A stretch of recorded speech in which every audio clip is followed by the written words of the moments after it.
បាទសួស្តីបងប្អូនបាទថ្ងៃនេះគឺខ្ញុំមកថតបាទដើមឱសថបុរាណមួយប្រភេទនេះបាទនេះគេហៅថា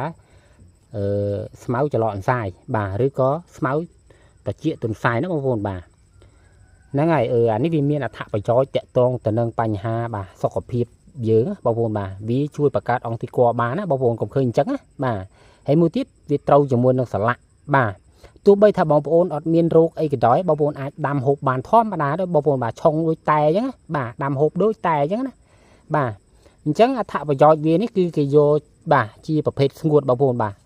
យើងដកទាំងរឹសក៏បានយើងដកកាត់ទៅស្មើដីក៏បានដែរបាទយកទៅ50ថ្ងៃឲ្យស្ងួតណាបាទមុននឹង50ថ្ងៃបងប្អូនលាងទឹកឲ្យស្អាតទៅច្រាំវារឿងល្អិតបាទ50ថ្ងៃទៅយកកម្រិតចំនួនបាទ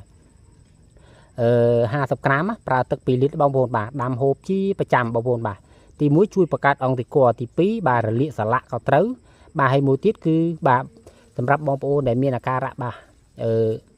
ហេវហត់ណាបាទហេវហត់ឬក៏បងប្អូនអស់កម្លាំងអស់អីក៏ត្រូវដែរណាបាទអញ្ចឹងវាមានអត្ថប្រយោជន៍ល្អណាស់បាទដើមគេហៅថាស្មៅត្រចៀកអន្សាយនេះណាបងប្អូនបាទអញ្ចឹងអត់មានអីពិបាកចំណាំទេបងប្អូនតែនេះគ្រាន់តែប៉ុចមកវាមានផ្កាមកមួយនេះអានេះដោយសារស្លឹកវារីកធំនេះបងប្អូនដោយសារដីវាល្អបងប្អូនបាទភ្លៀងធ្លាក់ដើមឆ្នាំបងប្អូនឃើញទេបាទល្អមែនតែនបាទអញ្ចឹងវីដេអូចែកម្លែកមានតែប៉ុណ្្នឹងទេណាបងប្អូនបាទអរគុណច្រើន